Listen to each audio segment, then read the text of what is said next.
रायगढ़ जिले के महाड़ नगर परिषद चुनाव के दौरान हुई चर्चित राडा प्रकरण में आज अहम घटनाक्रम देखने को मिला है। इस मामले के मुख्य आरोपियों में शामिल विकास गोगावले समेत कुल 7 आरोपी आज महाड़ पुलिस थाने में हाजिर हुए हैं। इनमें विकास गोगावले के भतीजे महेश गोगावले सहित अन्य आरोपियों के नाम भी शामिल है, जिनके खिलाफ गंभीर धाराओं में मामले दर्ज है।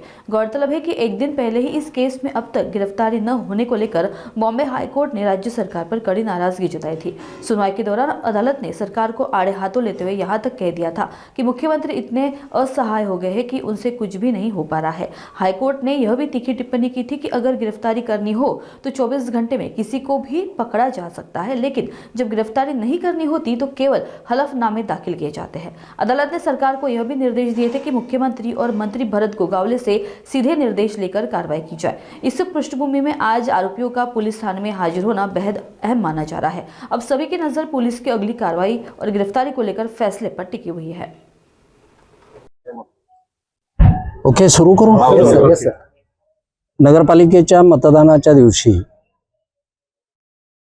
महाड शहरामध्ये भांडण मारामारीच्या संदर्भामध्ये जे 2 गुन्हे महाड शहर पोलीस स्टेशनला दाखल झालेले होते, त्याच्यापैकी गुन्हा रजिस्टर नंबर 179 जो होता, त्या 179 मधल्या 8 आरोपींनी आज आत्मसमर्पण केलेलं आहे।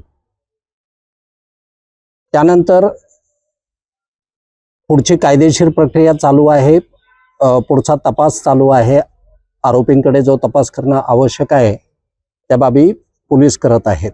त्या आरोपींची नावं मी आपल्याला सांगतो। विकास गोगावले, महेश गोगावले, विजय मालुसरे, प्रशांत शेलार, धनंजय मालुसरे, वैभव मालुसरे, सूरज मालुसरे आणि सिद्धेश शेख अशा 8 जणांनी आत्मसमर्पण केलेलं आहे। या गुन्ह्यामध्ये पोलीस त्यांचा पुढचा तपास करत आहेत। पुढची प्रक्रिया चालू आहे।